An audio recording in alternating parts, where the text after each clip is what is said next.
2, 1.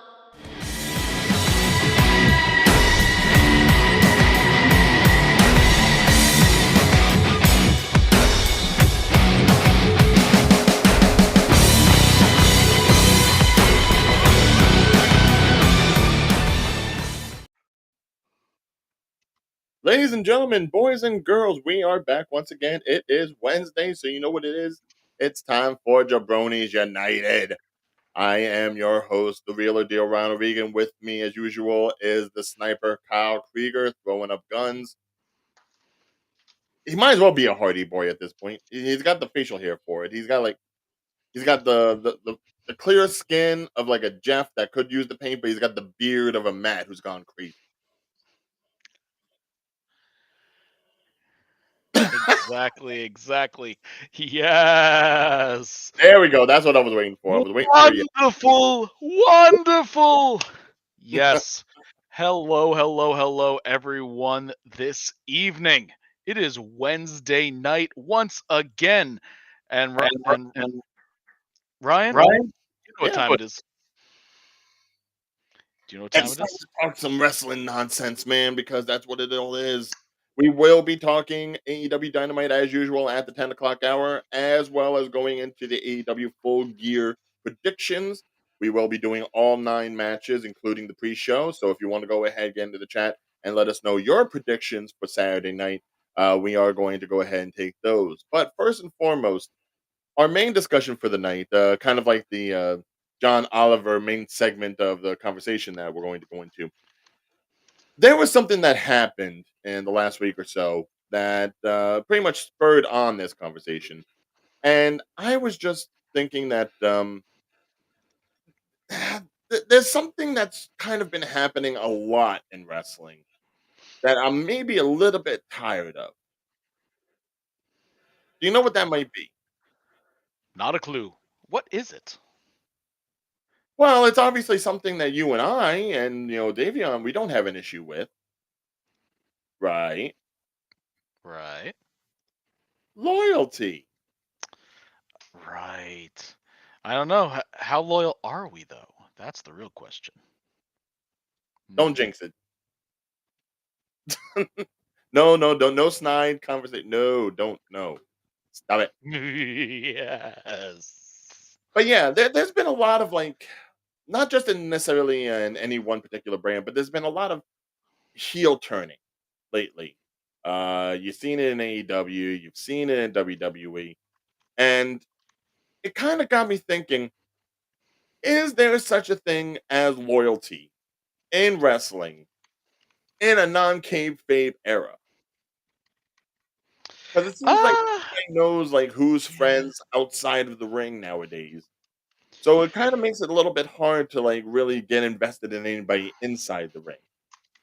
Case This in is point, true. the one thing that came up that really sparked me was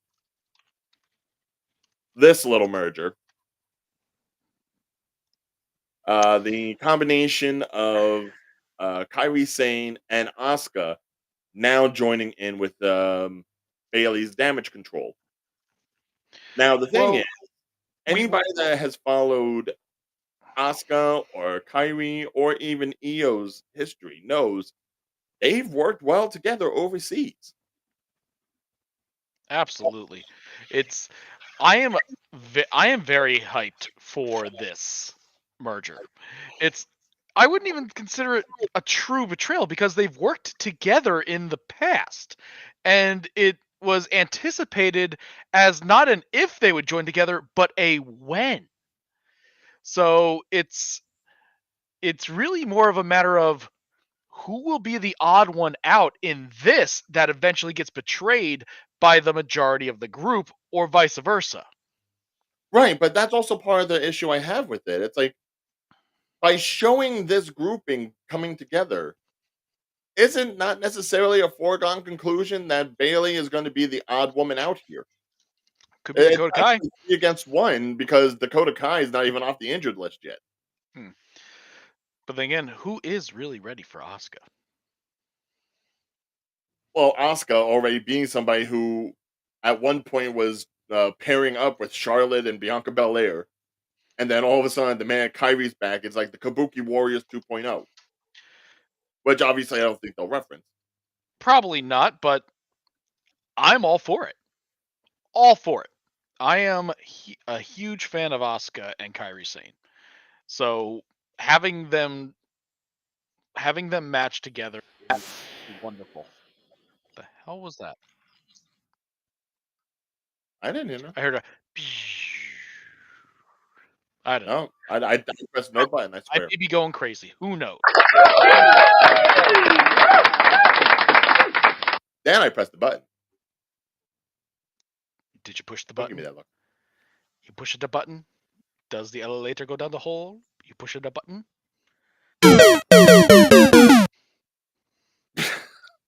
I think you might need to You did adjust the say down the volume on hole, that so I one. had to go with the plumber. Ow, my head. I think you might need to turn the volume down on that one. But as I was saying before I was laughably interrupted, I am all for this. I'm all for this, and yes, it does feel that Bailey is the odd one out in this group, but it could absolutely be Dakota Kai when she does eventually return. She could return into a big betrayal, but right now I'm going to enjoy the ride while it lasts. Well, that's also the one other aspect of this. I mean, anyone that says that any of these women are like, altruistic.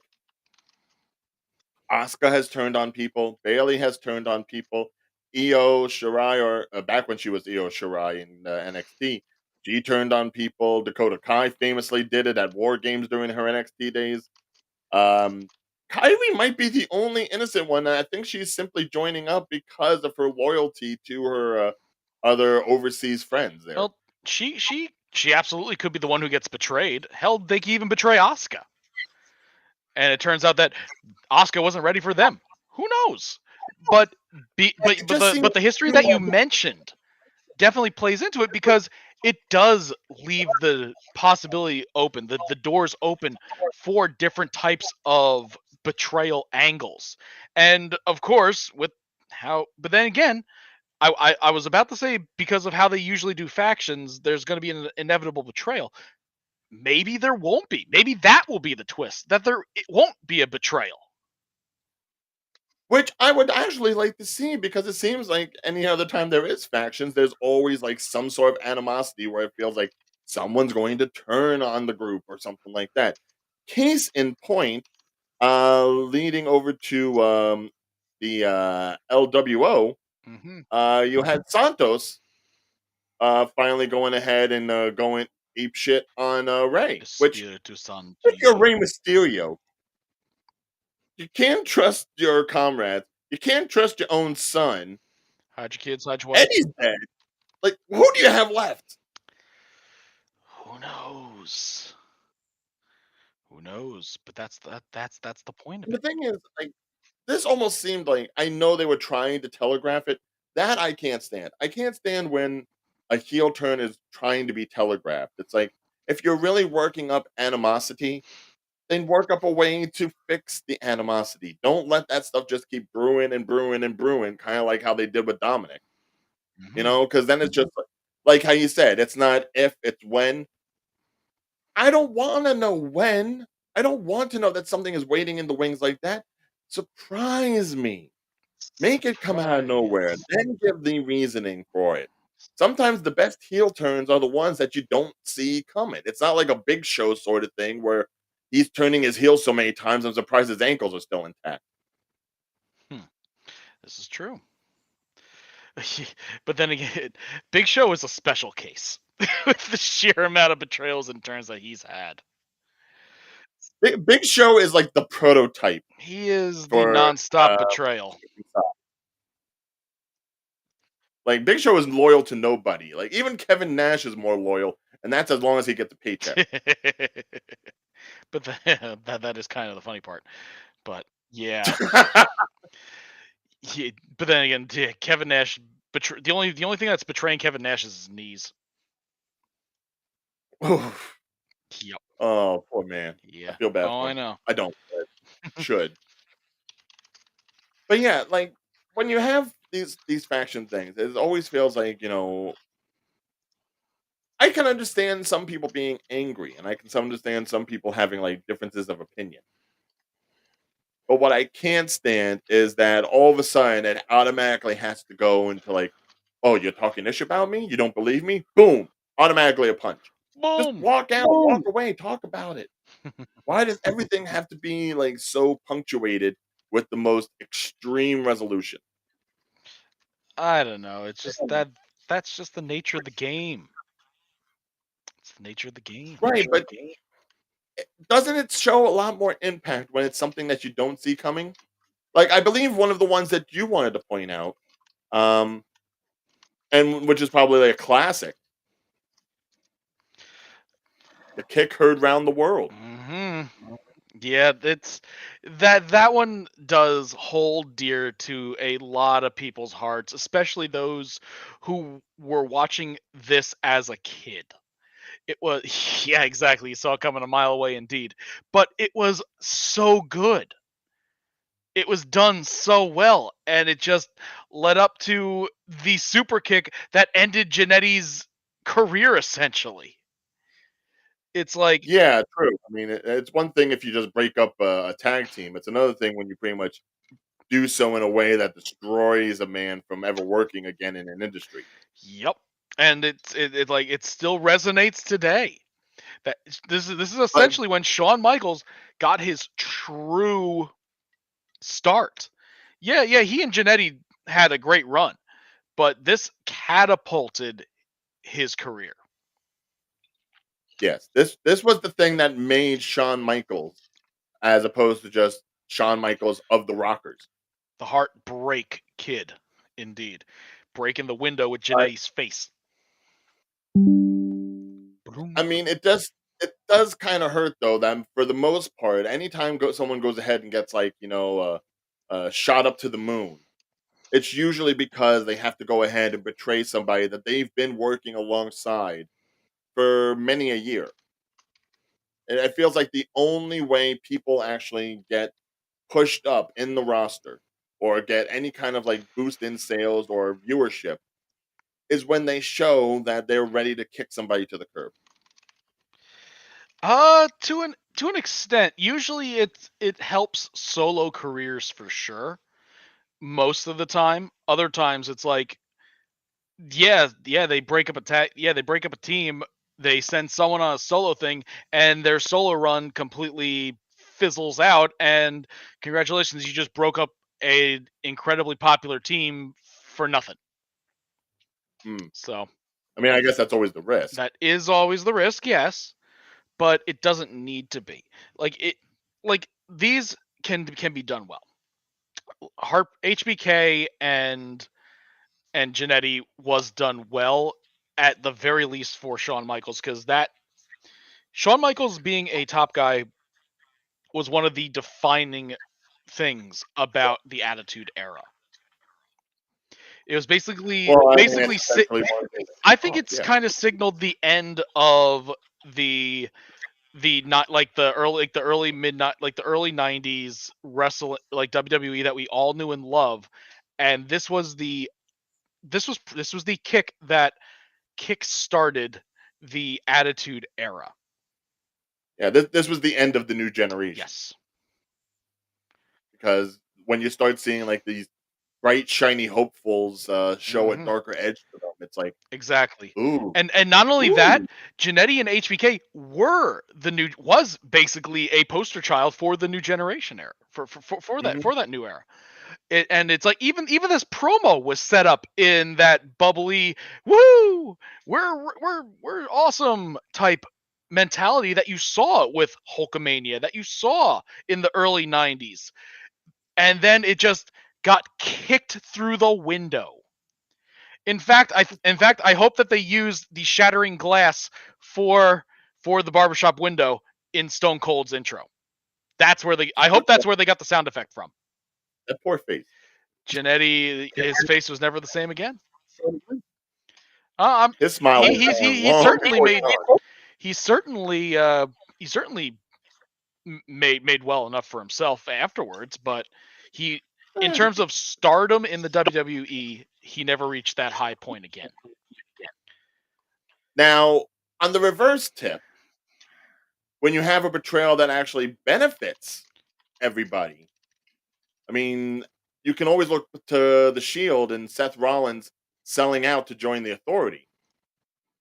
And pretty much everyone out of the Shield, Roman, Dean, or Moxley, as he is now, and Seth, they've all excelled.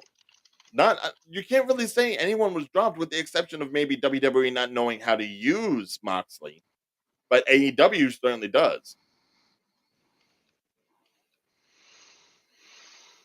That's Oh, true. yeah, there's another one too, of course, Jeff. Oh yeah, Owen and Brett was a phenomenal one too. Enough is enough. It's time for a change. It is. That's almost a little bit different. I hate to say it because that's more of like family rivalry. For me, that's like when if like Matt and Jeff Hardy had issues, They did at or one like point. Undertaker and Kane. Kane. Well, that one started as a rivalry, so I wouldn't. So Exactly. that one wasn't really necessarily a But then they betrayal. wouldn't team up. Betrayal being that they started as rivals. Like Yeah, but every Edge and so often Christian breaking up, that could be considered one. Dudley Boys breaking up, if they did with that could be one. Uh, Owen and Brett is a good breakup. I like that. That was a very good one as well.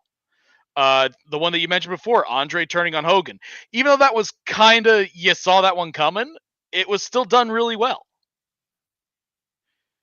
Well, the thing is with that one, was that really more Andre or was that Bobby the Brain Heenan? Hmm. You could also have what's it called? The superpower breakup. Savage and Hogan. Oh well, oh, no. You mean Hogan and Macho Man over Miss Elizabeth? Mm-hmm. That was just pure drama. That Oh wasn't yeah, even like that is a poster child for wrestling being a soap opera. well, I mean, because you can't really say there was any betrayal because you can't really say Hogan was doing anything wrong. Macho Man only thought he was doing things wrong. Hmm. Oh, and Jeff's chiming on that one. He's saying it's definitely more Bobby. Definitely Bobby Bobby, having control over the big giant. Bobby. Which I would say yes.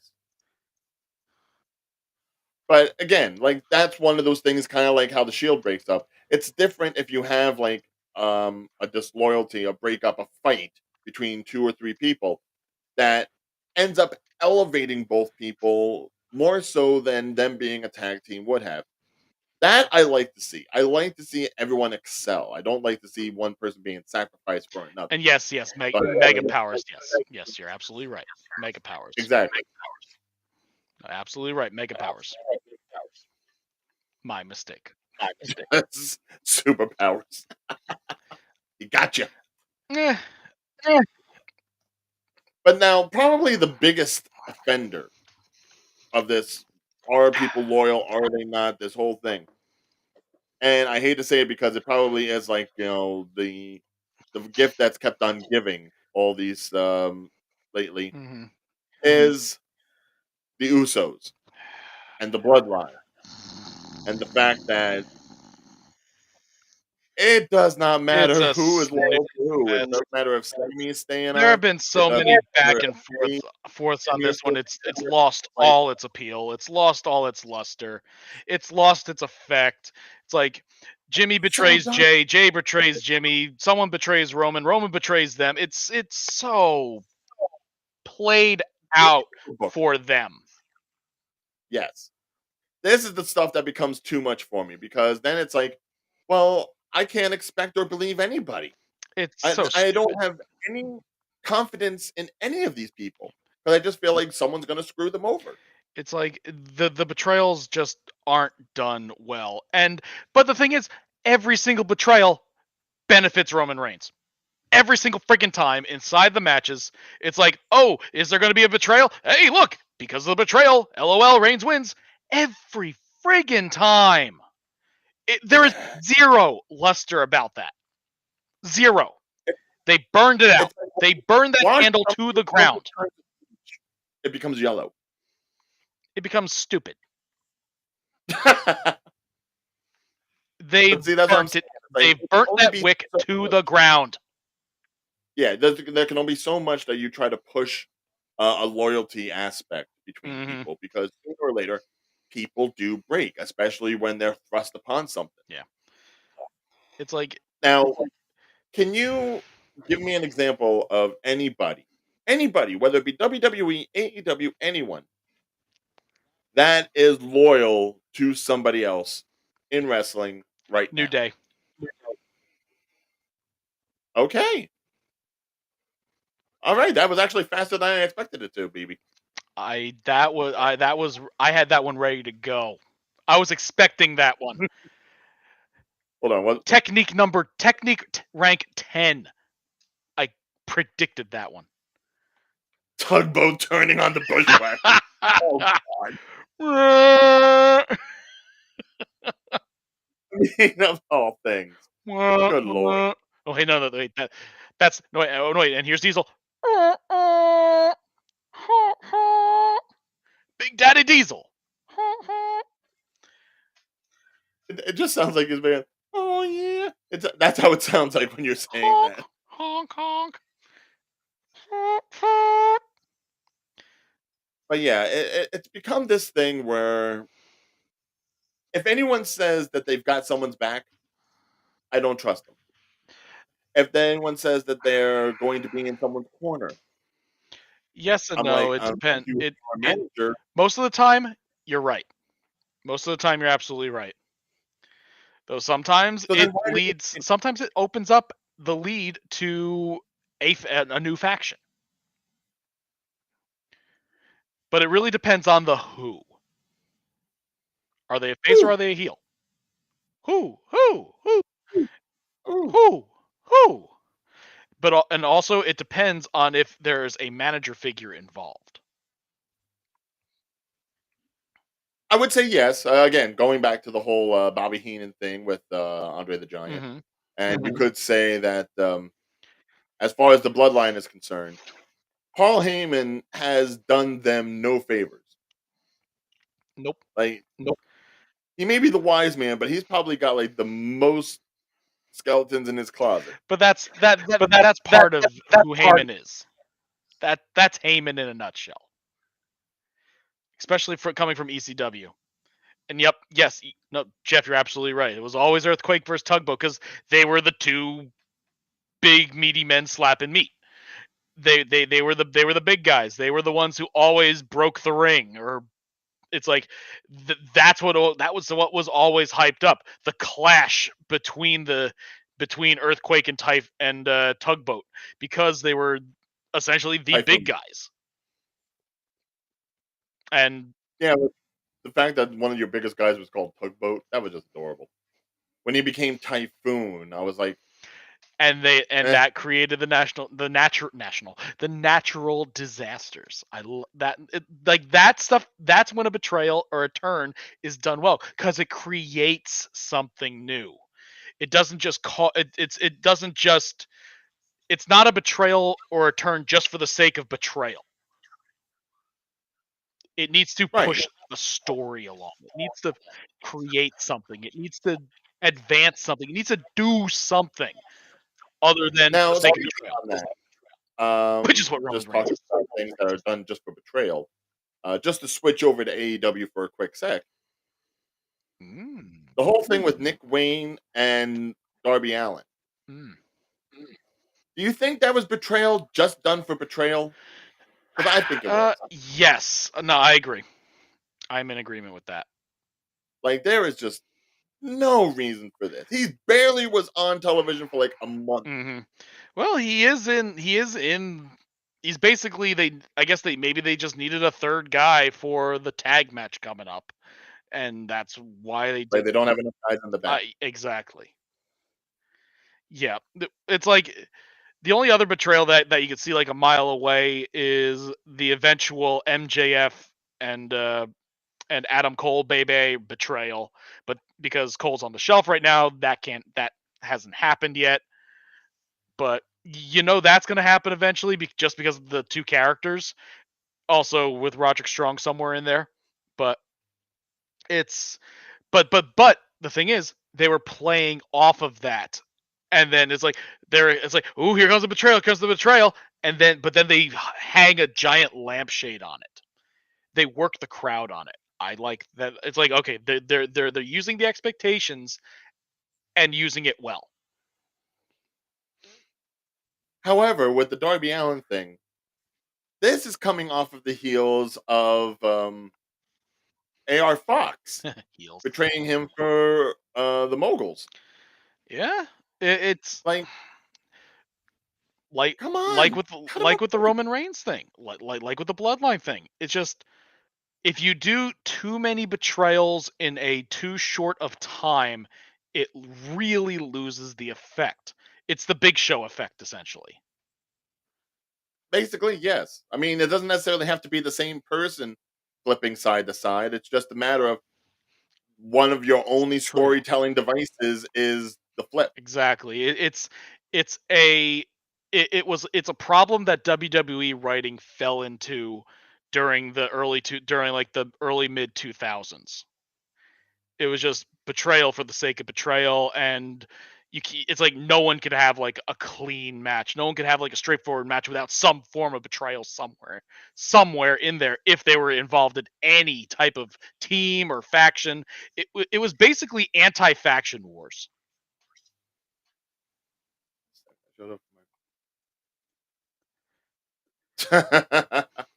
You should put some money on Definitely, that. You probably would have definitely made betrayal. something.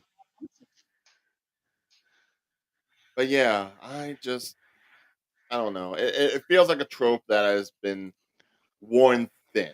It has. It And it the, if it's done poorly, it absolutely has. yes. And the fact of the matter is, we already know due to certain lead ups that more is going to happen. Hmm. So that way, it's like nothing's going to feel fresh. Everything feels stale. It's a Stale. shame. It really. But yeah. Outside of that, there is one question I would have. Have you ever heard of a someone's loyalty being waned, and they end up doing the right thing as opposed to being going heel? Like who drops off their loyalty to be like, nah, man, I gotta do what's right. Uh, Brian Danielson. Brian Danielson. He- How so? Remember when he was involved with the Wyatts, where he was brought in and then he immediately betrayed him because that was his whole thing. He was infiltrating, but so it's like, I guess you could say he was doing what's right. Let's Well, see. yeah, but if he was already like doing it under false Mm. pretenses, like it's kind of like the whole Randy Orton joining the Wyatts thing. It's Or like Randy Orton you joining already any team, knew really. Randy wasn't sticking with them. He didn't believe in what Bray was saying. But then again, funny you mentioned Randy Orton. Randy Orton is one of those who will always betray you for himself. And yet, I was most convinced of his pairing with Matt Riddle. Like, I honestly thought, It went longer than I thought it would, but it's like, I don't know, it felt like Riddle was like softening him up a little bit. well, like Randy kind of had like a little bit of like a smile to his it's like face. this. It's like Adam Cole and MJF for that, except not done as well. Well, I mean, now we may never see Randy wrestle and again. So I mean, who Which knows? is kind of a shame, but And maybe guy see has absolutely Bro had a full career. done. So Hmm. imagine who is going to get backstabbed Hmm. next. Speaking of expected backstabs that you felt was going to happen but didn't happen for a while, one of my favorite backstab moments was Kevin Owens and Chris Jericho. Oh, the list of Jericho. Yes. The Festival of Friendship. Hmm. They that was literally that was one of the hottest things I had. That was one of like the best storyline angles during that time period. Of course, it was completely botched by Vince and his writing crew and booking in at WrestleMania. Like, the finale was completely screwed over. Like, that should have been at least that should have been the opening match, or it should have been very late in the card, because that had months of buildup, that had storyline, that had everything needed to have a fantastic WrestleMania payoff, and they basically threw it in as just a yeah, we'll just put you here type match. It was in the afterthought spot. Granted, the match was all right. Yeah, It's well, just yeah. Uh, Ahmed Johnson joining the Nation, and then the next week he gets kicked out, and the week after, well, he he probably got kicked out because they were planning on booting him from the company. But right, but I mean, that goes right back to the yes, whole AR5 thing. It's like the minute he joins Mogul Embassy, he's there for like maybe a week or two, hmm and then they just like, they nah, man, and then Strickland kicks him out, and it's then he's like like, Darby, it's like, trust me, man, I made a mistake. It's like, yeah, you did. mhm. Yeah, it's like that one was a. It's like I guess they started going with the idea, and then like literally that night or the next day, they're like, you know what, we're putting the kibosh on this right away. It's like nope, oops, our bad. We're gonna just drop this angle like It's like immediately. it becomes something where it's just cheap heat. Yes. Oh, You go absolutely. ahead, make someone do like something heinous, split off from someone, and then all of a sudden, if it's not working with like the time zone that you figured for it, Yeah. it's done. So then loyalty be damned. It's like no one even talks afterward. It's not like, you know what, Yeah. you made a mistake. I'm taking you back. I'll be hesitant, but I'll take you back. No one does that. They're just like, nah, screw you. And then you go to like the mid card, or you go to like Rampage, or uh main event or something where no one cares or sees you anymore.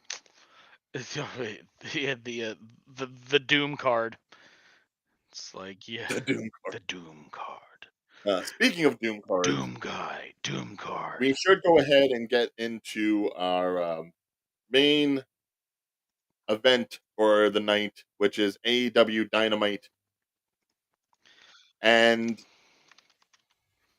I don't know. There's something about tonight's Dynamite that's like a little off. There was Oh wait, I know. It's because they're doing a stupid game collaboration again. not sponsored by a video. I like that one. Yeah, it. I don't know. I will say that aside from a couple matches and storylines, I don't know. AEW has felt on it. It's on like a lull in terms of their writing and angles. It's like I've been having a hard time really getting into it like I did a couple months ago. No, of course you have, because what is there to get at this point? Yeah, it's like I like the MJF angle, but having Adam Cole get sidelined for a bit, that certainly doused some water on that one. They have the they had of course they had red versus blue in Southern California, which that absolutely could not have been a coincidence, with the sky blue versus red velvet for the qualifying match to get into the fatal four way for the TBS title, or correction, the for the final triple threat spot, not fatal four way, triple threat spot for the TBS title. So Yeah, Red Velvet versus Sky Blue, which I did see the memes going up. How it's like, how are you going to have Crips versus Bloods happening in California? yeah, yeah, they like that one had apps. That one I don't know who planned that one, but that could not have been a coincidence. Tony Khan trying to start up like East Coast West Coast again. But Not good. yep, but yeah, But yeah, who did I get on that? but we did have a winner of that. It's going to be Sky. It's Sky Blue. She's inside the triple threat. All right, so it will be Sky Blue versus Statlander hmm versus Julia Hart. And I have to think, because it's Sky Blue, Julia's winning it. Because they've done this whole thing with like this new Sky Blue ever since she got like infected, kind of like in the same way Julia Hart was. Mm, So I have to think that's going to help her out somehow. it's certainly possible. I hope so. I really do. I hope that. Julia Hart wins it, or even Sky Blue wins it, because it's like I think they've done all they could with Statlander at the moment, so I think they need to switch things up for the TBS title. Let Statlander do something else for a little while, and maybe push her into more of like a main event, like a women's title picture. But Mhm. I think Julia Hart or Sky Blue should win the TBS title, but that's just me. I haven't decided exactly who I think will win, but I hope it's not Statlander. I hope not either, because at this point, it's always better when you actually have a heel with the belt, because then it's about the chase. Mm-hmm. But Tyler, just to comment here, um, this main event was sponsored by Like a Dragon Gaiden, Like a which is Dragon a new super Gaiden. game that has come out on consoles. Mm-hmm. And yeah, the match itself. Look, I'm just pull up the Instagram and I'm instantly seeing a video of Kota Ibushi riding around on a bicycle outside the ring with a lead pipe in hand, I mean, hitting the one lead pipe person, is fine, but the nicknamed getting bicycle. aged off the bike. I mean, the lead pipe is fine, but it's like they could have done without the bike. If it was a unicycle, I would have laughed. But a I bicycle? would have rather them played on the previous Like a Dragon game, where they basically do a Final Fantasy summon by dialing someone's number on the cell phone. Yeah, the whole match is called the Like a Dragon Gaiden, the man who erased his name, street fight. I'm like, They're back to Kazuya. I thought it was bad when they did Texas Chainsaw Uh, Massacre. no, the Texas Chainsaw Massacre is notably worse. I will 100% say that. But do they really need this? I mean, I understand that like It sponsorships are they need flawed. their apparent. I guess maybe they just need the money. Maybe the ratings haven't been doing too well, and the money hasn't gone in due to the kind of storylines that have been going on. Oh, fair, fair, but boy, oh It just boy. it feels like remember the movie Major League 2? Oh yes, when they had to like They sponsor everything. yes, where the entire outfield wall was covered in advertisements. And if anyone needs a good proctologist, might I direct your attention to the right field bleachers? Terrible. But yeah, so As outside of things that were progressing matches, a what else did we happen to have going on for this potential Saturday? I know we were supposed to hear about MJF in regards to whether or not he was going to have a tag team partner to assist him during his Ring of Honor Tag Team Championship, which will be going on Saturday against who is it? The Guns? mhm. Yeah, it's the Guns. They kind of had a thing. Yeah, yes, yeah, is MJF and someone versus the Guns, but we had a couple moments during this Dynamite, like say after Samoa Joe beats John Cruz in in a an AEW squash match, and basically says that Samoa Joe will extend his offer of friendship. So it's like trust him. Time is limited because whether he has his friendship or not, he's Samoa Joe and he is inevitable. That's fantastic. But yeah, so we got a couple. Well, I Yeah. mean, it's really questionable what you do with Joe. I mean, after what he did with the Ring of Honor TV Championship. I would love to see Samoa Joe be a tag team champ with MGF. Those matches would be fantastic, and you even have the dynamic of MJF turning back into his heel persona because he doesn't have the influence of Adam Cole anymore. He has the influence of Samoa Joe. And if they turn out to be a dominant tag title holder, when Cole eventually comes back, you could start another angle with that. That could be some good writing. But does Joe stick with MJF if he is used in this match? Or does he just do a one and done? There we go. There we go with the potential, though. That's we could go either way with it. It like what I said. I would hope that if it does happen, it isn't a one and done. They extend it for a while, and MJF eventually becomes like friends with Samoa Joe, and they end up kicking Adam Cole to the curb, or we'll see some sort of betrayal there, where then or MJF and Samoa Joe end up being the loyal group together. So speaking of betrayals that we were talking about before. Oh no. Speaking of loyalty, like we were talking about before, we saw Kenny Omega and the Young Bucks mix it up backstage. Yep, that's yeah. Their little tandem is now done, and we have the lead in to Kenny Omega and Chris Jericho of all people versus the The Young Golden Bucks Chance. Like, I don't know. of all. Yeah, got Omega and It's only Jericho. the Golden Theatrics with Jericho. I'm sorry. Like Jericho cannot go like he used to. Sadly, He is not on no. that But Omega spectrum. when you're part owner of a company, it's you're gonna be in it. It's like I don't think it's reached that level yet, but it's starting to show shades of Jeff Jarrett with Impact. Oh, okay. I see where you're going with this. Yes, it's starting to. I, But you do know that on the website, the Young Bucks no longer have themselves listed as executive vice presidents.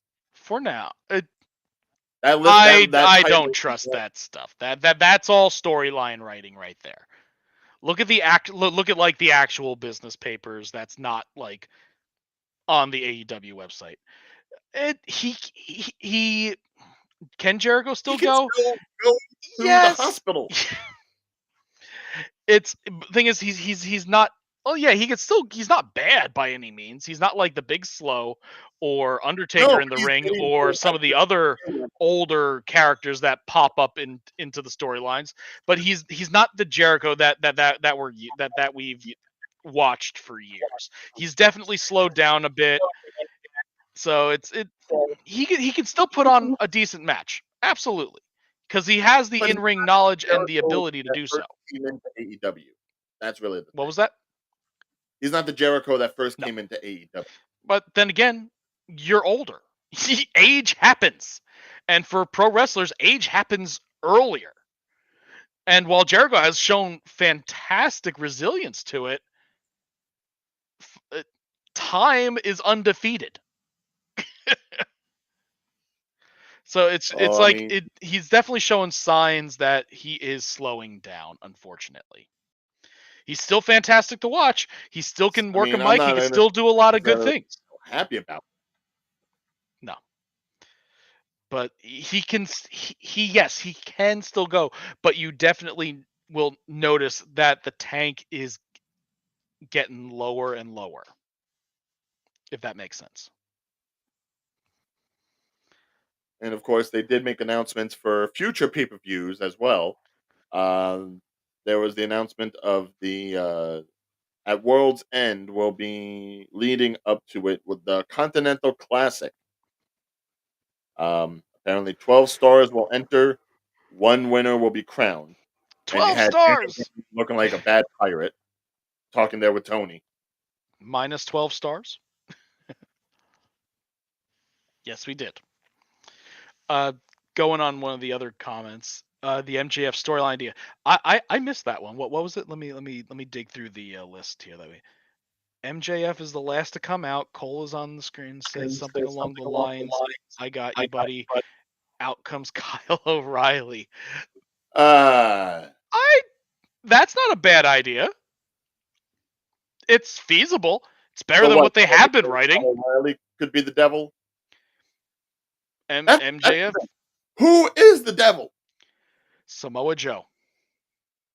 Too big for that outfit. He's devil, devil, devil. Everyone I from invented electricity. Breaker Ben and Franklin is the devil. But everyone from Great Jack Breaker Perry, to Jake Jungle Perry. Boy. It's like anyone under the sun. People have said CM Punk is still around and he's playing devil. Like, come on. Honestly, I don't think it's like, how can I put it? here's the thing. That storyline actually could work with what I mentioned before, with if MJF and Samoa Joe start becoming buddy buddies, and and then you have the Kyle O'Reilly angle. You could have Roderick Strong get involved. You could get a whole cluster of people involved in this storyline and have a big payout. You could bring in Kyle O'Reilly.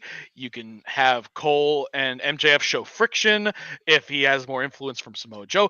There could be a lot of different things, but then again, it is pro wrestling writing, and it's rarely ever that complicated.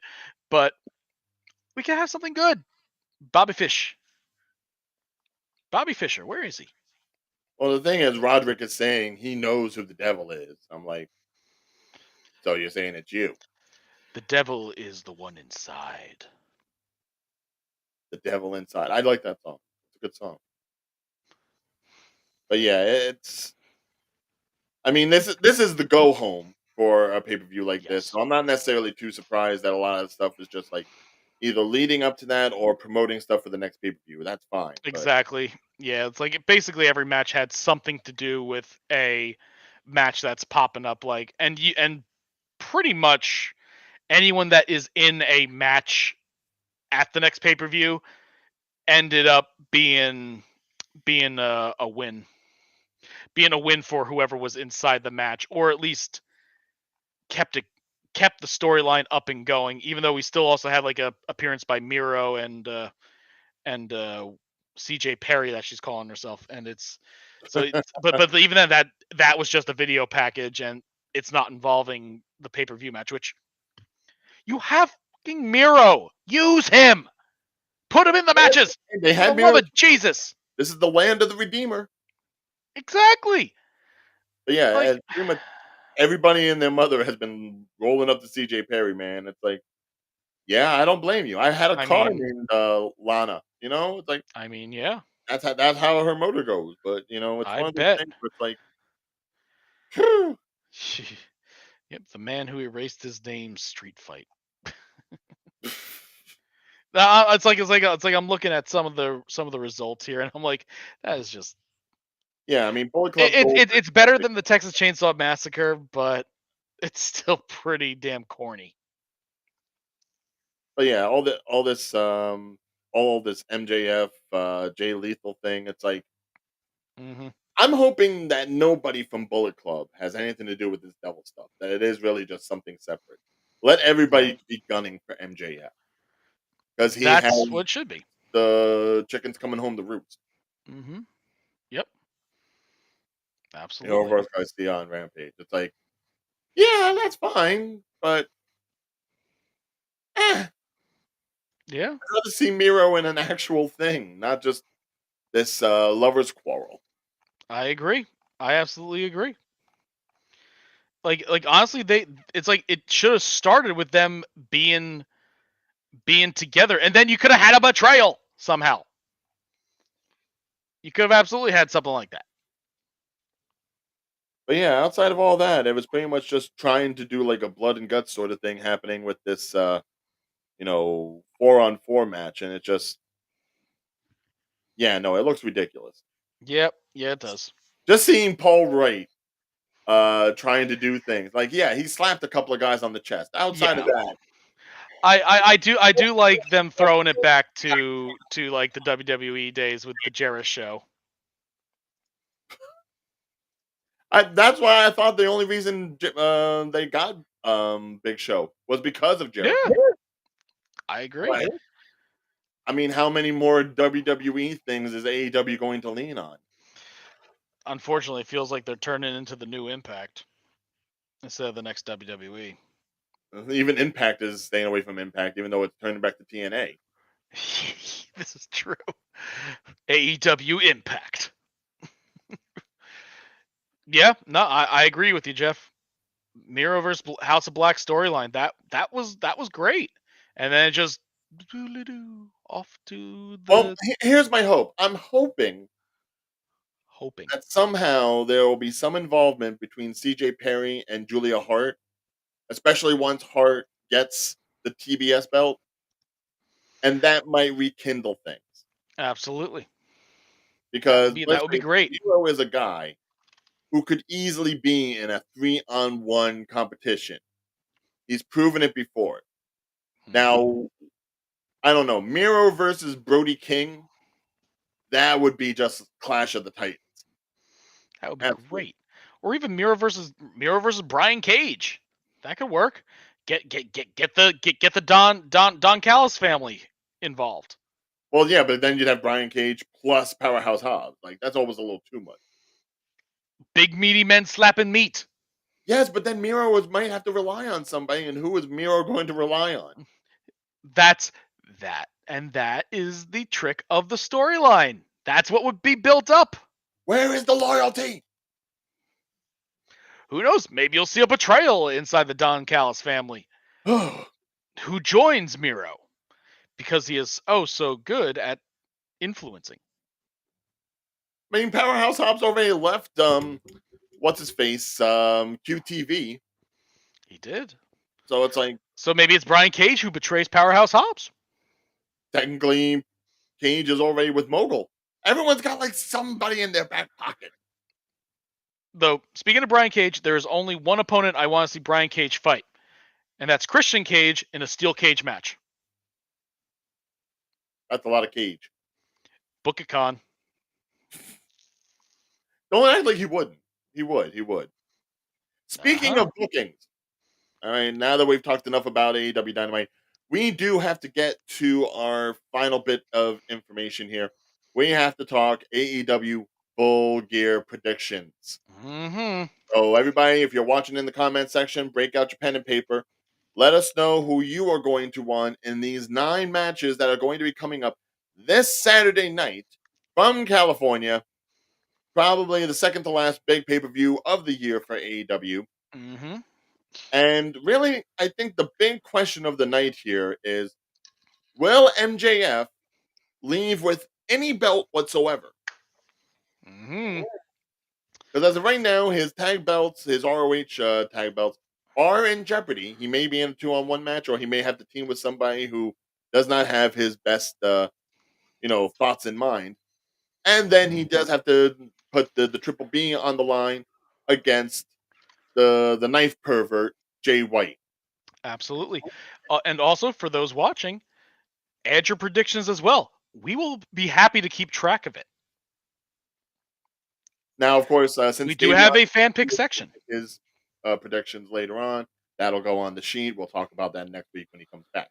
But Mhm. as for tonight, let us get into the matches themselves, shall we? Yep. I will be going from the bottom of my list here up. Oh With well, I was just gonna go through this line of pictures. fine. Fine, we'll do it that way. Okay. So first in the docket, we have for the TBS belt, Julia Hart versus the champion Chris Statlander versus, as we know now, Sky Blue. And Indeed. as we already talked, I do think we want Julia Hart to go over. Yes, That's what I want, but I will take anyone over Statlander at this point. anybody. I'll take Ruby Soho invading the match over Statlander. I will take Red Velvet diving into the match. I will take Santina making a surprise appearance and getting the title over Statlander at this point. Why so much hate? I mean, I know I'm I'm not. I'm it's like But it's damn, like the same deal with Charlotte, with the same deal with Roman Reigns, with the same deal with a lot of title holders that I feel I don't feel that it is beneficial to keep the belt on Statlander for too long. It doing the same thing over and over again lessens the effect. well, yeah. Here's the It thing. starts Statlander, feeling stale. yeah, And Statlander. while Statlander is immensely talented, I like watching her, but I think she's getting stale with the TBS title at this point. Yes, her character wise, Yes. she was more interesting when people thought she was an alien. Yes. Another example, Tony Storm. When they finally got the belt off of her and that and whatnot. She's now like the character evolution has been fantastic since that point. Oh, I'm in love with her. It's the actor in me. Mm-hmm. Mhm. Okay, Sky Blue Oh, Mist. okay, All right. interesting. So Jeff is Okay, thinking Sky I Blue like hits it. and miss. Watch your back, criminals. When I get pissed, you get missed. I don't know if it's gonna go that far. Like, certainly we've seen the corruption It's in Sky Blue. predictable, and Yeah. no, no, it's like that. That's actually a very good prediction, mainly because recently a lot of like mist based attacks end up being okay, it gets that one person, and then the person who fired the mist ends up getting blindsided, and then the person who did the blindsiding pins the person who got misted. That's happened a couple times in recent months. Yeah, I mean, you see it plenty from Asuka. Exactly. And with how AEW's writing has been, it's feeling slightly Vincian. Formulaic. Yes, formulaic. I hate formulaic. But yeah, you might be right. It might go down that way it exactly. it feels that because that's how it feels that AEW is being written at the moment. All right, Jeff, I will tell you this. If it happens exactly like you just said, you get 10 points automatically on the board. Ryan will dance for you. No, we'll do 10 points. But I thought everything's made up and the points don't matter. I'm sorry. I don't see Aisha Tyler here. Points matter. I was going Drew Carey. Oh, you're taking it that far back. Not the British guy. I was about to say, is like, do you want me to go even further? Yes, go further. Richard. Back when they had that big guy with the mole on his upper bald head, who was Oh in God, what was it, Richie Rich? Yeah. something like that. All right. So we are both in agreement. Julia Hart. Okay. Now, this one, which has been a match Clive long Anderson. time coming. Clive Anderson. That's the person. That's the old Who's Line guy. So I just want to get one more time. You're picking Hart. Yes. All right. Right now that seems to be unanimous. So we'll see what Davion picks. So, all right, next match. This one is interesting. It's a rehash of the previous match where then Moxley gets hurt and has to lose the title right on back. So they put it right back on Cassidy. Are they doing a mulligan and this time having Moxley win it for longer than a week? That's why it's interesting. I mean, for all intents and purposes, this literally is a match that could go either way. Yeah. It's like, yeah, do they put it back on Moxley and do the storyline that they originally intended to do? Or do they just keep it on Cassidy because he's been doing great with it, and they'll basically put the conclusion on this one and move on with Cassidy being the title holder? That's See, our fork. yeah, I Okay. just for the sake of actually giving Orange Cassidy a rest, Yeah, seriously. I would want to put it on Moxley. I would want to see Moxley win because look, nothing against Orange Cassidy. He has been a trooper through all Mm-hmm. of this. He absolutely has. Even doing the John Moxley thing and coming back when he was supposed to be on break Yep. because of Ray Phoenix Mm-hmm. and because Moxley was concussed. Oh yeah, absolutely. And you know what? He absolutely could keep running with it because right now the AEW International Championship is he's basically right now he's really associated with it, It is his and belt. it's his belt. It's like So John it's Cena like with the Spinner US title. what does this belt have pockets in it instead of side Dude, plates? You have if we pockets. did it, all right. Hey, if we can get a triple B from MJF, then he should be able to make a belt that has pockets. That this way, when he wears the That would belt, be he just great. puts his hands in the belt pocket. Exactly. That's a brilliant idea. I love it. And we need to clip this and send it to Tony Khan. He's got the money. He can make another belt. Absolutely.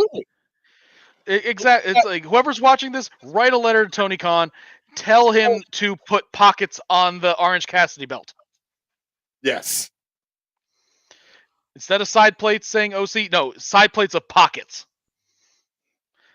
Just sew them on there. Apparently, Jeff wants to see it stay on OC. Which is perfectly fine. It absolutely. It's like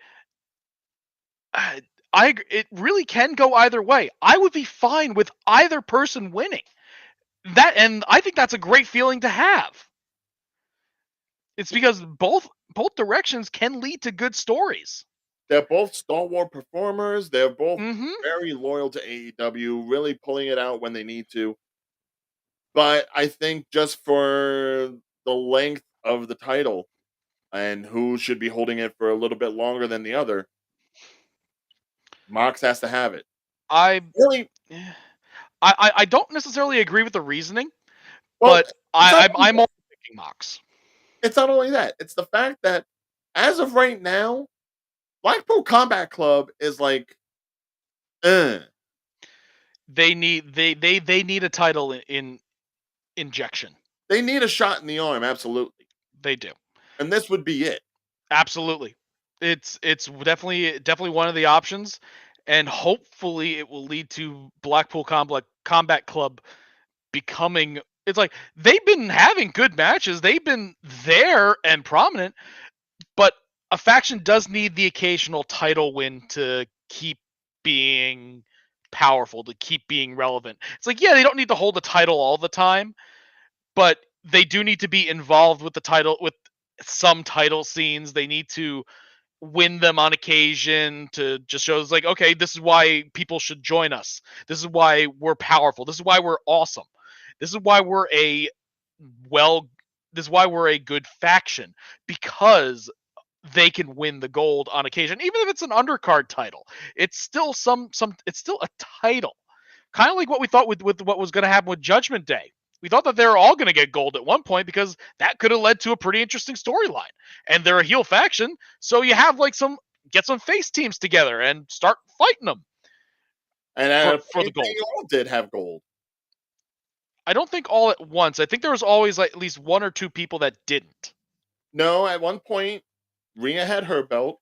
She Don did. had North American, and then the boys had the tag belts. But was it all at once? Yeah, I know they were in the matches for them.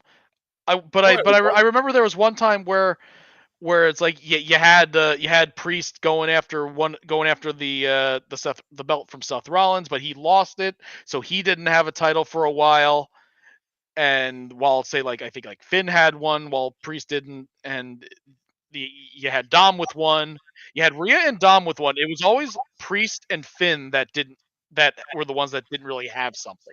right. But the minute they won the tag belts, there was that whole picture of them up by the entrance of all four of them together, all four of them shining their things. Okay, so then that must have been like for a really short time. It was. Okay. For some reason, they didn't want them to have the same kind of dominance that, say, like the Authority had, or it overshadowed their baby bloodline, or the 2-man power trip. You know, they didn't want them to have that kind of power. God forbid. God forbid they push someone other than a Roman Reigns thing. Okay, so I'm choosing Moxley.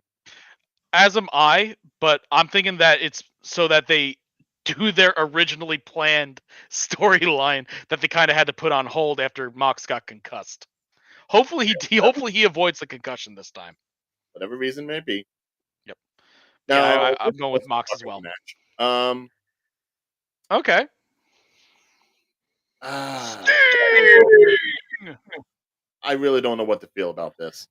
I'm going Copeland, Allen, and Sting because you have it's Edge's return. It's Edge's return pay-per-view match. It's a big one against Christian Cage, Luchasaurus, and Wayne, and you have Sting's retirement tour. You got multiple things going for the Copeland, Allen, Sting team to win it, to advance more of the storyline. I know, but then again, they could have so many things going for them, and then they'll pull the swerve and have Cage win. That's certainly possible. Cage has just been such a good father figure. You know, He has been one of the most entertaining people on the mic, I mean, to both which is Luchasaurus wonderful. and Nick. You know, it's Eh, like you want but to talk about a Don. it What is about the Christian multiple Cage? factions going at it though. The Christian Cage family is just like a Cage unit. match. Yeah. But what was the last time you had Ed? You had basically Edge versus Christian. It's been a while since we've seen Ooh, seen that. God, how many years ago was that? That's been a while. Because Christian wasn't around when Edge came back, was he? Yes. I think he came back for like a moment, Yeah, but not. He wasn't. but then he immediately got shuffled off to who knows what to basically AEW. Yeah, he made maybe a guest appearance, but he wasn't an Yes. active competitor like years prior when they were both singles. Adam Copeland, this is your life. God. As long as Personally, they had though, a television show on the WWE network, they were still together as friends. But outside of that, no. yeah. Personally, I'm gonna go with Copeland, Allen, and Sting.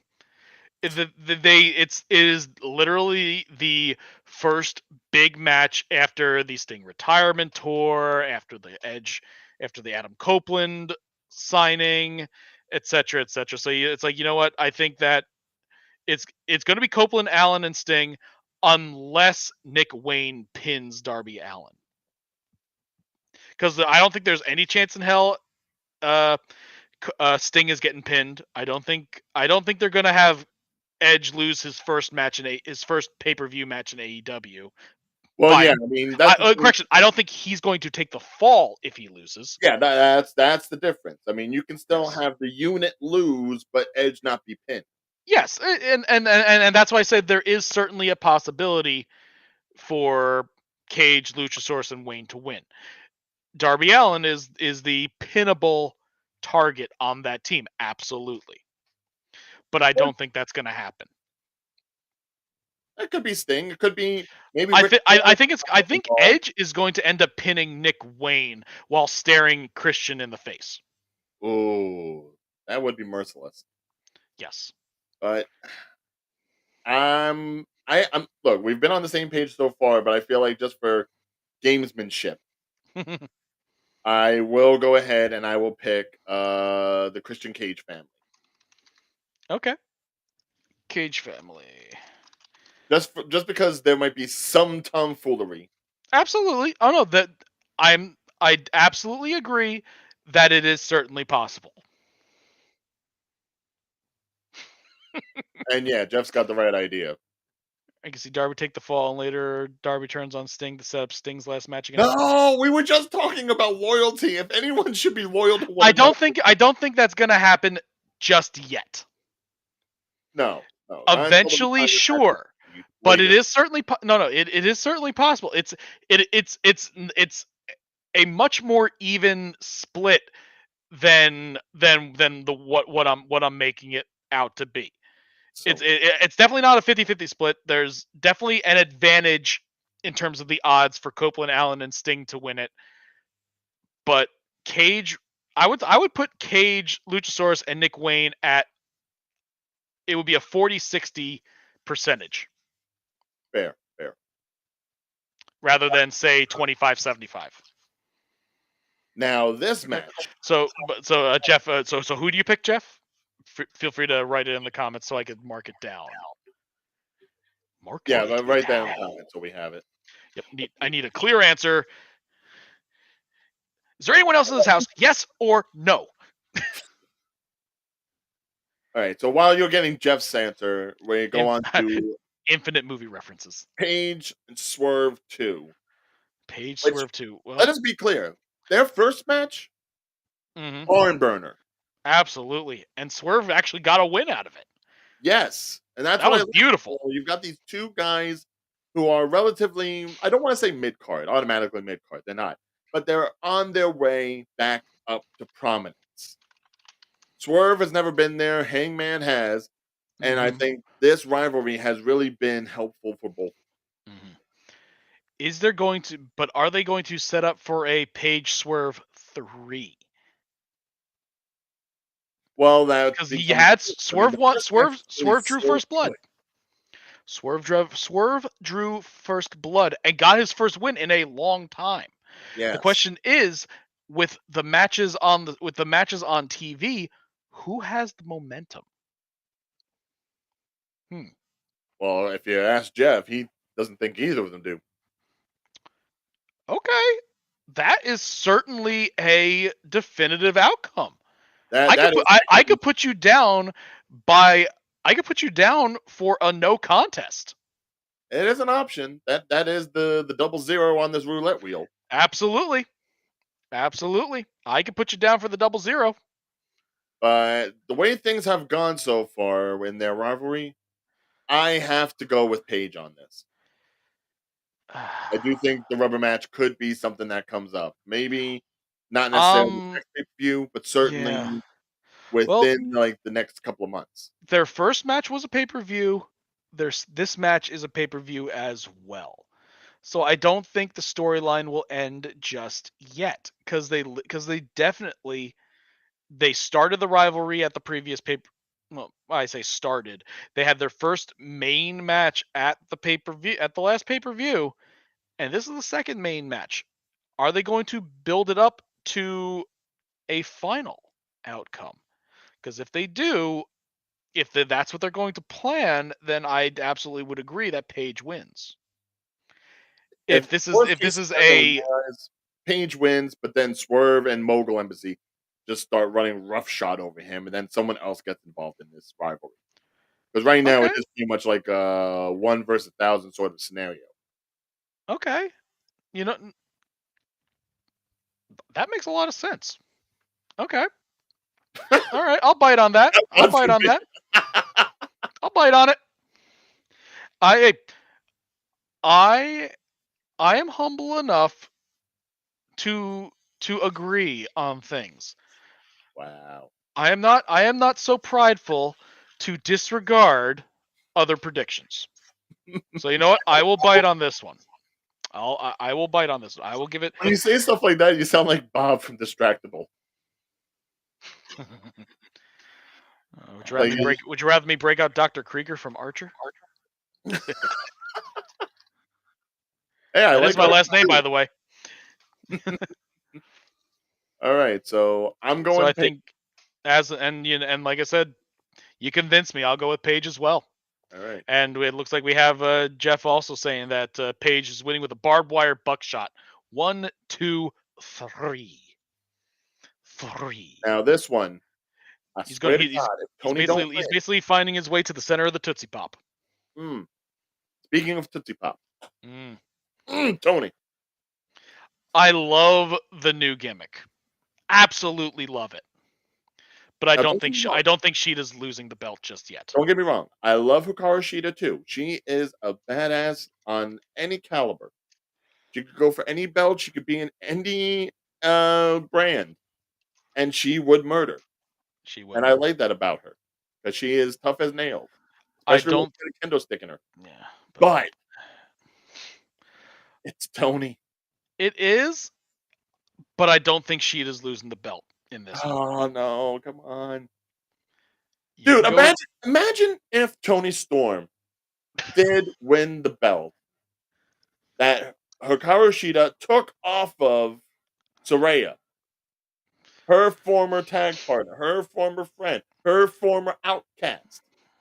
Okay. And then Tony is there, glorious in all of her majesty, belt in hand, lipstick on lip. And then Saraya and Ruby come out and they're like trying to be buddy buddy with her again because she has the belt. Imagine the. Glorious. I won't give in. And the thing is, now Tony Storm has a number two to pretty much balance out with things. She does. Yes. It is. This one is absolutely a coin flip. What is it? What are they calling her in this? Masha May?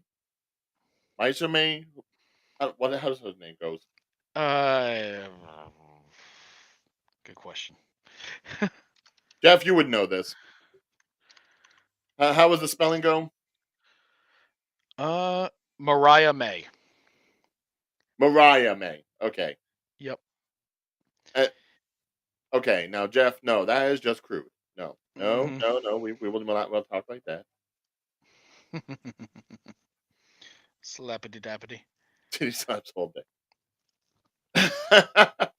Slap a dap. We But yeah, will so make it's it online.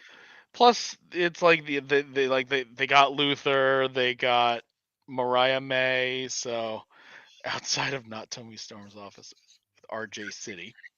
But yeah, So again, if it comes to the fact that Mariah May ends up becoming like the Ruby Soho I to Tony Saraya with the belt and everything, I'd love to see that 2-on-2 clash and really give Mariah May like an option to glow up a little bit. Kind of like in the same way Zoe Stark when she made the main roster hit and she aligned herself with Trish Stratus.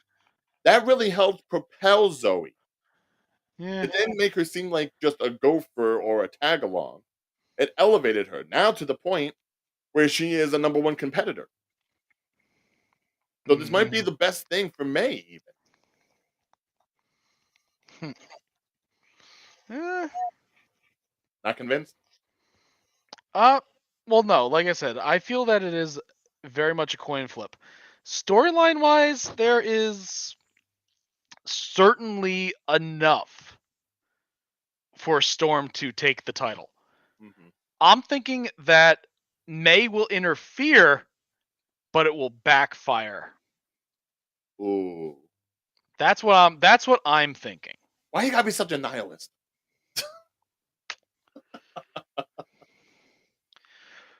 But that's Okay. that's what my thought is. Well, Tony Storm It doesn't is need the possible. Tony Storm's established too. She doesn't need the win either. But well, it's like it it will come down to how they book Mariah May's interference. If it succeeds, then yes, Storm will win. But I think that I'm going with the I think it will backfire route. Well, I'm sticking with Tony because actors stick together. SAG after. There you go. Well, and I'm gonna go with I will go with Sheeta for this one. Now, I almost don't even give a damn about this match. I really don't. But This has about as much draw as the no name street fight. my only hope here is that Big Bill. a House of Black gets the belt. Either because Julia wins or because Julia doesn't win. Because really, the House of Black needs some damn belts. Absolutely. I want House of Black to win. Out of the group, I would much out of all the people in these, I would like House of Black to win. See, there you Yes, go. Thank you, absolutely. Jeff. Yeah, really, of any of them, they're the only team that I would say really has like the potential draw to keep the belts relevant. FTR, look, F- F- God bless them for what FDR they've done, could absolutely, and they've been but pushing Starks and Bill. yeah, which is fine. But I'd like to see Starks be more of like a solo act and really Big Bill be more of an enforcer. And Los Gobernables, I don't care. Thank you for showing up.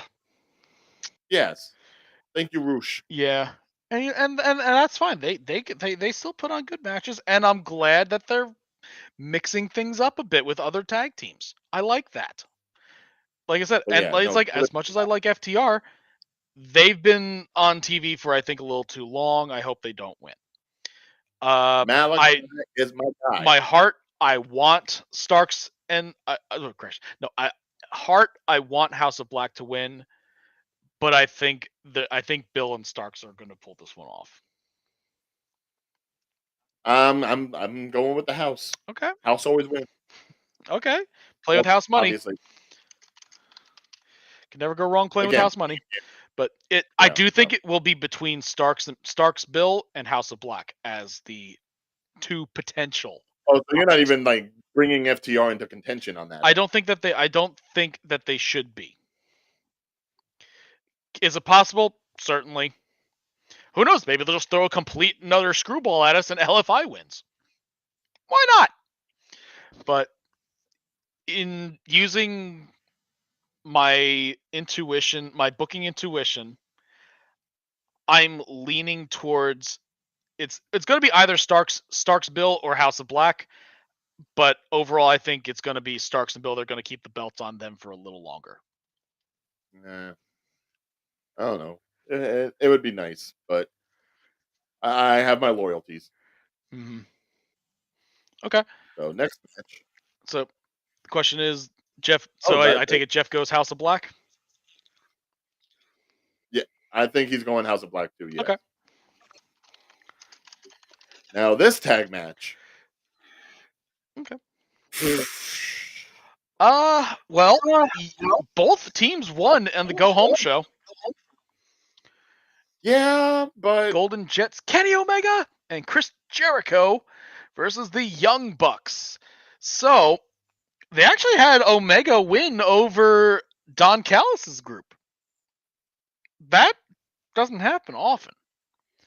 no, it doesn't. But again, that's more on the Don Callis end, which means There's probably going to be an more interference. likely than not, I can see the Don Callis family screwing over this match just because of Omega. I think so too.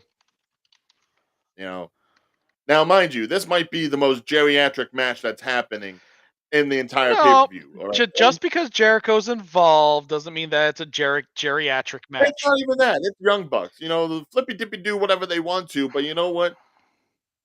When their receding hairline is worse than Big Show's, all right, it's not a good look. All right, Young Bucks haven't been young for a minute. Is it worse than Kurt Angle's receding hairline? That he suddenly regrew? Absolutely, yes. Don't call yourself young when it's like, you know, you might as well be like Kane when he took his mask off, half of his hair all gone because he shaved it. Yeah, that's true. Okay, but But I digress. I digress. Yeah, compared to the two, I have to give it to Young Bucks All right. because I feel like just the fix is in against Omega, whether Jericho wants it or not. And it's like I am very inclined to agree with you. They will be the newest member of the Don Callis family for this match. There you go. Good. Nope, that is true. There you go. See, I think we might all be in agreement on this one.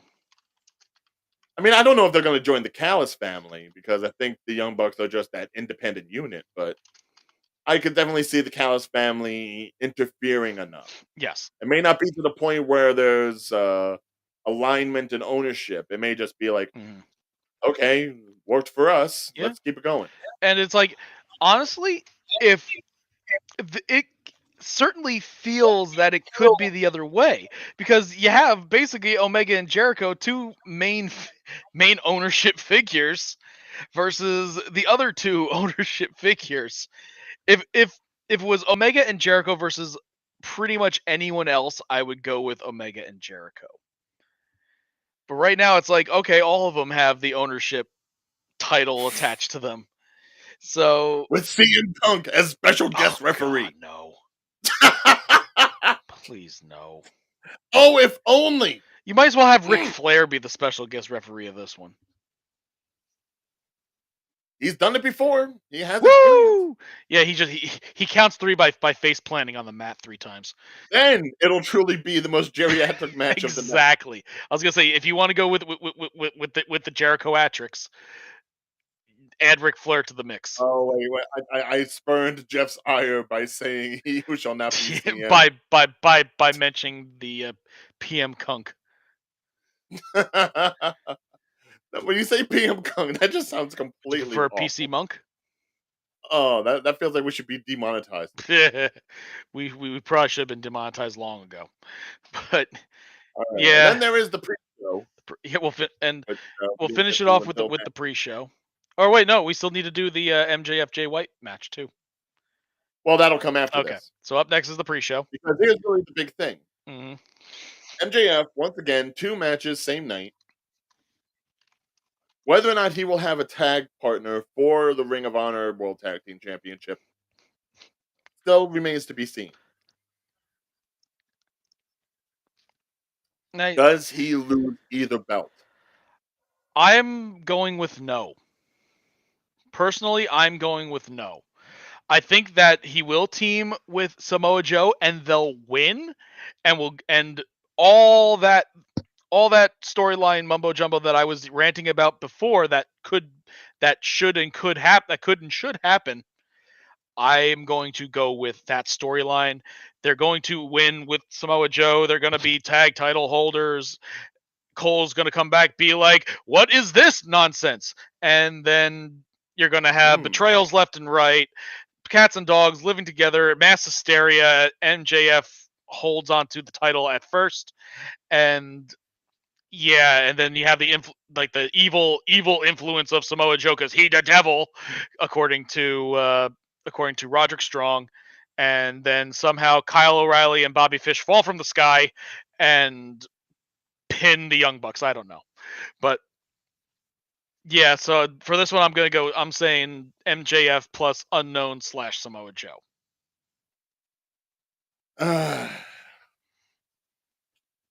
See, I'm inclined to at least believe MJF will lose one of these. I don't think he's going to lose both. I don't think they're going to screw over MJF that badly. Uh Eventually, I think they will. That's the other thing I'm going on. I have a feeling that everything is going to come crumbling down on one main show, on their biggest show. They're going to have the fall of MJF. Right, but Full Gear is not their main No, show. so that's why I'm saying that MJF holds on to the belts. But if they are going to go ahead and make this a slow burn, I don't know if you do it all at once. I think you have to chip away slowly. And at this point, not only does he have Bullet Club Gold on him, not only does he have Samoa Joe on him, but he's also got whoever the hell the devil people Well, are on him. but Got too many eyes gunning for him for everything to come down at once. Somewhere along the line, something has to be lost. He's already lost Adam Cole, and even that's kind of like he lost Adam a Cole due real to injury. That doesn't count.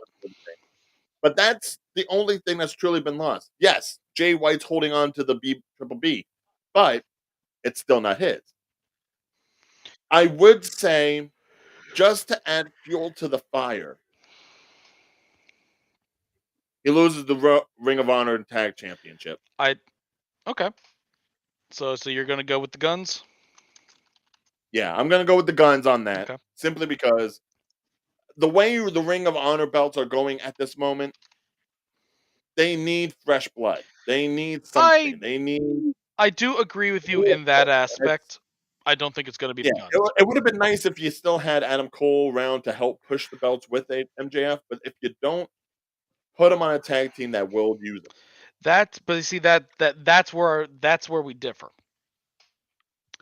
The other reason I think that MJF and Samoa Joe will win the belts is because when Cole returns, that's when the betrayal will happen. The betrayal will cost him the tag belts.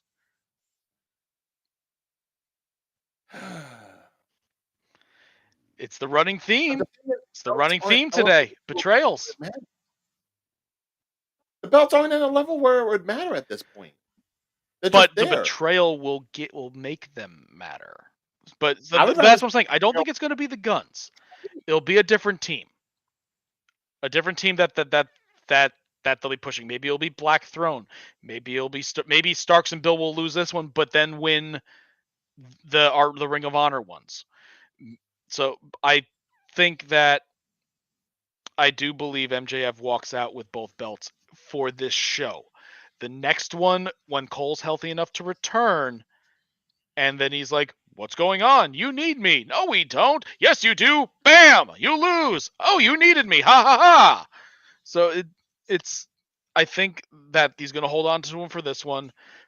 Cole's return will cost them the tag belts, and then it'll be Cole eventually teaming with Strong to win them eventually.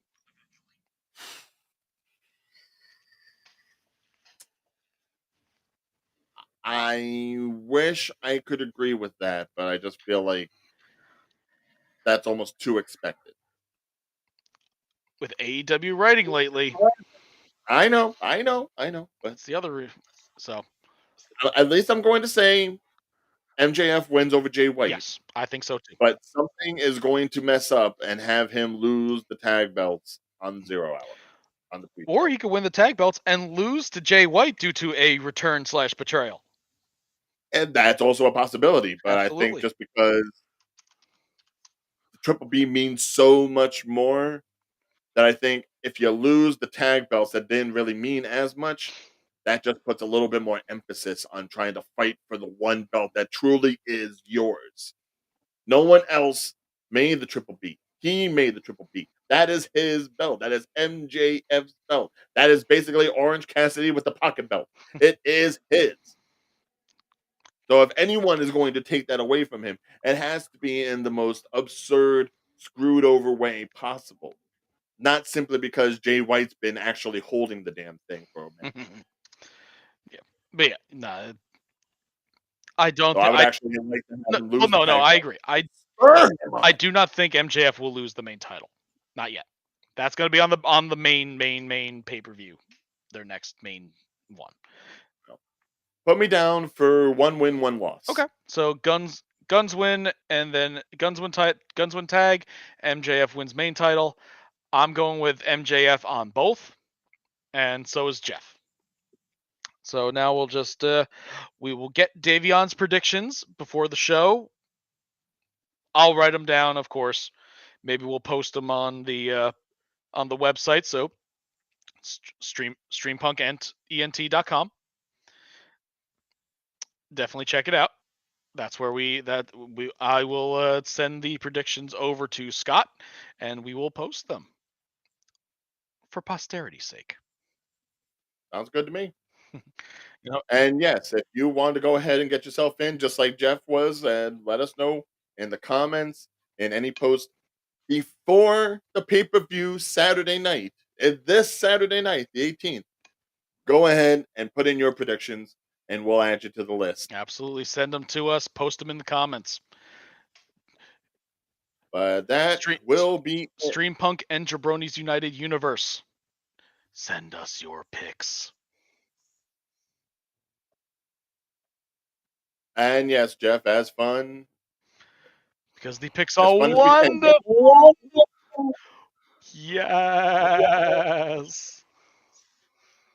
Good going, Jeff. You got him going again. Yeah. But yes, so we will see you all next week. Hopefully, Davion will be around with us. We will let you know what our predictions turned into. Are we doing it? Are we doing it next week? Given that it is Thanksgiving the next day. Well, here's the thing. While it is Thanksgiving the next day, we may go ahead and do like just a pre-recorded thing. Mm-hmm. But the thing is that Saturday following Thanksgiving is Survivor Series / War Games. And we need predictions for that as well. So maybe we may do so that one will probably be pre-taped.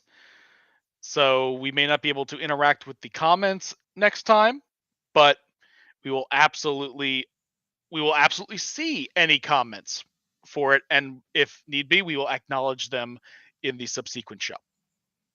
Right. And of course, if you are going to put in predictions for War Games, do try to wait until next Wednesday, because for all intents and predict purposes, them now too. Why not? This Friday, and with Raw coming up Monday, there may be changes to the card, and we want you to have the most exact predictions possible. Absolutely. So don't try to go ahead and jump the bus. But you know what? If you want to jump it, do it. Do it. We'll throw the chairs in the ring. Go ahead. If you want to throw your prediction in, go ahead. You do what you like. Whatever I do, what I want. All right. Well, anyway, for the Sniper Kyle Krieger and for myself, the real deal Ryan O'Regan, this has been Jabronis United. Stay humble.